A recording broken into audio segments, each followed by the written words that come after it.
अमृता और अमित दोनों एक ही साथ कॉलेज में पढ़ते थे। पहले दोनों में दोस्ती हुई और फिर यही दोस्ती प्यार में बदल गई। अमृता एक बहुत ही गरीब परिवार की बेटी थी, जबकि अमित के पिता एक रिटायर्ड क्लर्क थे। अमृता और अमित अक्सर कॉलेज में घंटों बैठकर बातें किया करते थे। अमिता को बेसन के पकौड़े बहुत पसंद थे और वो बहुत ही अच्छे बेसन के पकौड़े भी बनाना जानती थी। अक्सर अमित के लिए वो अपने घर से बेसन के पकौड़े बनाकर लाया करती और अमित को देते हुए कहती, आज मैं फिर तुम्हारे लिए बेसन के पकोड़े लाई हूँ, खाकर बताओ कैसे बने हैं। अमित बेसन के पकोड़े खाता है और उससे कहता है, जो भी कहो, तुम बेसन के पकोड़े सच में बहुत ही लाजवाब बनाती हो। अरे मजा आ जाता है, मन तो करता है तुम्हारे हाथ को चूम लूं। अरे बाबा बस भी करो, और कितनी बटरिंग करोगे तुम। हाँ माना कि मैं बेसन के पकोड़े अच्छे बनाती हूँ, लेकिन इसका मतलब ये तो नहीं कि तुम इस तरह बातें बोलोगे मुझे। अरे और नहीं तो क्या, जब मेरी अमृता इतने अच्छे पकोड़े बनाती है तो तारीफ करनी तो बनती है ना। और हाँ, तारीफ अगर झूठी होती तो मैं नहीं करता, लेकिन तारीफ तो सच है ना। अब सच कहने में क्या ही रोना। और बात रही तुम्हारे हाथों को चूमने की, आहा, तुम्हारे हाथ इतने गोरे हैं ना, मेरा तो हर समय मन करता है इन्हें चूमता रहूं। हाँ, लेकिन बहाने नहीं मिलते, तो अब तो बहाना है ना, ये बेसन के पकोड़े। और यही नहीं, मेरा मन तो ये भी करता है कि तुम्हें अपने घर ले जाऊं। अभी ये बेसन के पकोड़े खाओ और बटरिंग करना बंद करो बुद्धू से। अमृता की बात सुनकर अब अमित हंसने लगता है। ऐसे ही कुछ समय चलता रहा। अब अमित और अमृता का कॉलेज खत्म हो चुका था। अमित ने एक अच्छी सी नौकरी के लिए अप्लाई किया था और उसकी जॉब भी लग गई। जॉब लगने के बाद एक दिन अमृता अमित से बोलती है, अमित, अब तो तुम्हारी जॉब भी लग गई है। मेरे घर वाले भी मुझे शादी के लिए लगातार फोर्स कर रहे हैं। तुम जल्दी से अपने घर वालों से बात करो ताकि हम जल्द से जल्द शादी कर लें। हाँ, बात तो तुम सही कह रही हो। मैं आज ही घर जाकर अपने माँ बाप से बात करता हूँ और उनको बताता हूँ कि मैं तुमसे कितना प्यार करता हूँ, और जाके उनसे कह दूंगा शादी करूंगा तो तुमसे, और तुम्हारे अलावा किसी और से शादी मैं नहीं करने वाला। और देखना, वो लोग मान जाएंगे और शादी तो बस मेरी तुमसे ही होगी, क्योंकि हमारा प्यार आज का थोड़ी है, सदियों का है। इस तरह अब शाम को अमित अपने घर जाता है और अपने माता पिता से अमृता के बारे में बात करता है। माँ, पिताजी, मैं अमृता से बहुत प्यार करता हूँ और शादी करना चाहता हूँ। अमृता सच में बहुत अच्छी है, वो आपका ध्यान माँ बाप की तरह रखेगी। अमित की बात सुनकर उसकी माँ गुस्सा होते हुए बोलती है, ये क्या बकवास कर रहा है तू? मैंने तेरे लिए अपनी सहेली चंपा की बेटी को पहले ही पसंद कर रखा है। चंपा बहुत अमीर है, वह लोग बहुत सारा दहेज भी देंगे। और तो और चंपा की बेटी शिल्पा पढ़ी लिखी भी है और बहुत सुंदर भी है। तुझे उससे अच्छी बीवी कहाँ मिलेगी? माँ, कैसी बात कर रही हैं आप? उससे शादी मैं कैसे कर सकता हूँ, जबकि मैं अमृता से प्यार करता हूँ, उससे शादी करना चाहता हूँ, और शादी करूंगा तो बस अमृता से और किसी से नहीं। अरे चूल्हे में जाए तेरी पसंद, हमारे घर में ये सब नहीं चलता है। शादी तू वहीं करेगा जहाँ मैं कहूँगी। आ गई मेरी बात समझ में? और हाँ, कान खोल कर सुन ले, अगर आज के बाद तू उस अमृता से मिलने गया तो मुझसे बुरा कोई नहीं होगा। देख अमित, तेरी माँ हूँ, तुझे प्यार से समझा रही हूँ। अगर मेरी बात मान जाएगा तो सही रहेगा, वरना तू मेरा गुस्सा जानता है। अपनी माँ की बात सुनकर अमित गुस्से में अपने कमरे में चला जाता है। लेकिन अमित जानता था कि उसकी माँ अमृता के लिए कभी भी तैयार नहीं होगी, क्योंकि अमृता एक गरीब घर की लड़की है और उसकी माँ को एक पैसे वाले घर की लड़की को बहू बनाना था। इसलिए काफी सोचने के बाद अमित ने अमृता से कोर्ट मैरिज करने का फैसला लिया। अगले कुछ दिनों बाद अमित ने अमृता से कोर्ट मैरिज कर ली और उसे घर ले आया, जिसे देखकर अमित की माँ बोली, हे भगवान, क्या किया इस लड़के ने? कहीं मुंह दिखाने के लायक नहीं छोड़ा हमें। अमित, क्या किया तूने? तुझे इस गरीब फटीचर से शादी करने की क्या जरूरत थी? आखिर क्यों की तूने इससे शादी? मेरे कितने अरमान थे, लेकिन तूने मेरे सारे अरमानों पर पानी फेर दिया। कल को कुछ होगा तो मुझे मत कहना। मुझे तो ऐसा लगता है इस कलमुही ने तेरे ऊपर जादू टोना फेर दिया है, तभी तो तू अपनी माँ को ना देखकर उससे शादी कर कर आ गया। तू सच में पागल हो चुका है, तूने इससे कोर्ट मैरिज कर ली। अरे जरा सोचता, तेरी माँ पर क्या बीतेगी निकम्मे। माँ जी, आप कैसी बातें कर रही हैं? अरे भला मैं अमित जी के ऊपर क्या करूँगी? और हम दोनों ने एक दूसरे से शादी इसलिए की क्योंकि हम दोनों एक दूसरे से बहुत प्यार करते हैं, और तो और हम एक दूसरे के बिना रह भी नहीं सकते। आप अमित जी की जबरदस्ती कहीं और शादी करवा देती, इसलिए अमित और मैंने ये फैसला लिया कि हम दोनों कोर्ट मैरिज कर लें। अरे कलमुही, तू तो चुप ही रह। एक तो तूने मेरे सीधे साधे बच्चे को फंसा लिया, ऊपर से अब यहाँ पर बातें बना रही है। और ये अच्छे होने का ढोंग मेरे सामने मत कर। एक तो मेरे सारे अरमानों पर पानी फेर दिया, ऊपर से मुझे यहाँ ज्ञान दे रही है। ये सब सुनकर अमित के पापा बोलते हैं। अरे भाग्यवान, अब जो हो गया सो हो गया, अब जाने भी दो। ये लड़की अब से हमारे घर की बहू है। तू जा जल्दी से आरती की थाली तैयार कर और नई बहू का स्वागत करने की तैयारियां करो। नई बहू को दहलीज पे इतनी देर खड़ा रखना अच्छी बात नहीं है, शोभा नहीं देता। भाग्यवान, जाओ जल्दी। अपने पति की बात सुनकर अमित की मां अंदर जाती है और बुझे हुए मन से आरती की थाली लाकर अपनी बहू का स्वागत करती है। अब कुछ दिन बीत जाते हैं। अमृता की सास का व्यवहार अमृता के प्रति कुछ अच्छा नहीं था। वो हमेशा से उससे चिड़ी रहा करती थी। क्या हुआ महारानी, अभी तक खाना नहीं बना? हाथ में लकवा मार गया है क्या जो अभी तक खाना नहीं बना? मुझे सिर्फ इतना बता दे कि खाना इस जन्म में मुझे मिल जाएगा ना, या फिर दूसरा जन्म लेके आऊं? क्योंकि मुझे तो लगता है तू मुझे भूखा मारना चाहती है। माँ जी, बस थोड़ी देर में खाना बनकर तैयार कर दूंगी मैं। आप तब तक बाहर वेट कीजिए, 10 मिनट दे दीजिए मुझे बस। पता नहीं कहाँ कहाँ से आ जाते हैं। ये मेरा बेटा भी एक नंबर का गधा था, पता नहीं कहाँ का कचरा घर में उठा कर ले आया। मुझे तो लगता है इसे कुछ काम नहीं आता, बस दिखावा करती है। कल मुंही कहीं की। हे भगवान, तुझे मुझे यही बहू देनी थी, यही देनी थी। थोड़ी पैसे वाले ही दे देता, तेरा क्या चला जाता। मुझे तेरा तो कुछ समझ में आ नहीं रहा। अब भगवान ही तेरी नैया पार लगा सकते हैं। अरे कल मुंही, जल्दी जल्दी हाथ चला ले, तेरे ससुर जी भूखे बैठे हैं। कहीं भूख से मर गए ना तो विधवा हो जाऊंगी मैं।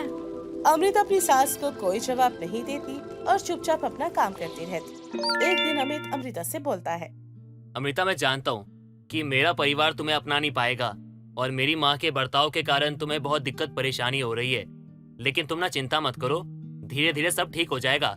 हाँ, तुम एक काम करो, तुम ना बेसन के पकोड़े बना लो और माँ को खिला दो, और माँ पिताजी वो तुम्हारे फैन हो जाएंगे। वो लोग अगर तुम्हारे हाथ के बेसन के पकोड़े खा लेंगे तो बहुत खुश हो जाएंगे और मेरी माँ भी शांत हो जाएगी। कम से कम उन्हें ये तो लगेगा गुनी बहू मिली है। पर अमित जी, अगर मैं बेसन के पकोड़े बनाऊं और माँ जी ने उसे नहीं खाया और उन्होंने उसे खाने की जगह ठुकरा दिया तो मैं क्या करूंगी? अरे अमृता, ऐसा कुछ नहीं होगा, तुम चिंता क्यों करती हो? तुम बहुत सोचने लग गई हो आजकल। अरे पकोड़े ना तुम वैसे ही बनाना जैसे तुम बनाती थी और जैसे मुझे पसंद थे वैसे ही बनाना। एक बार कोशिश करके देखो, क्या पता अच्छा बन जाए। ठीक है जी, अगर ऐसी बात है तो मैं आज ही बेसन के पकोड़े बनाऊंगी। शाम को अमृता सबके लिए बेसन के पकोड़े बनाती है।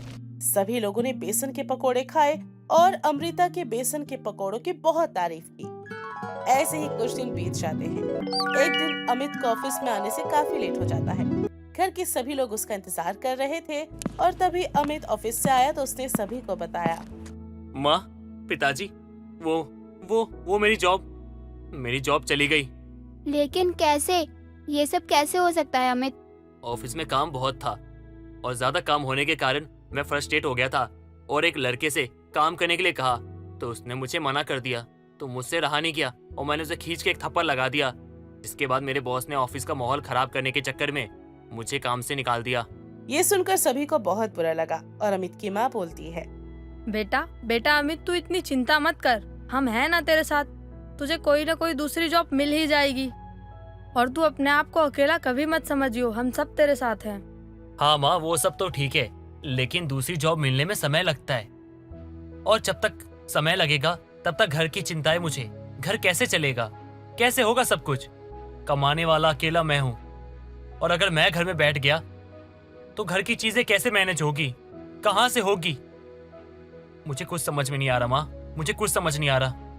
आखिर क्या करूंगा मैं? अजी, आप इतनी चिंता में क्यों हैं? भगवान सब ठीक कर देंगे। अरे नासपीटी, तू तो चुप ही रह। जब से तू घर में आई है कुछ न कुछ गड़बड़ ही हो रही है। जब से तू आई है ना, हमारे घर में मनुष्यत छा गई है। कभी कुछ हो जाता है तो कभी कुछ हो जाता है। कल मुही, आज तो देख, आज मेरे बेटे की जॉब चली गई तेरी वजह से। माँ जी, आप ये कैसी बातें कर रही हैं? भला इसमें मेरी क्या गलती है?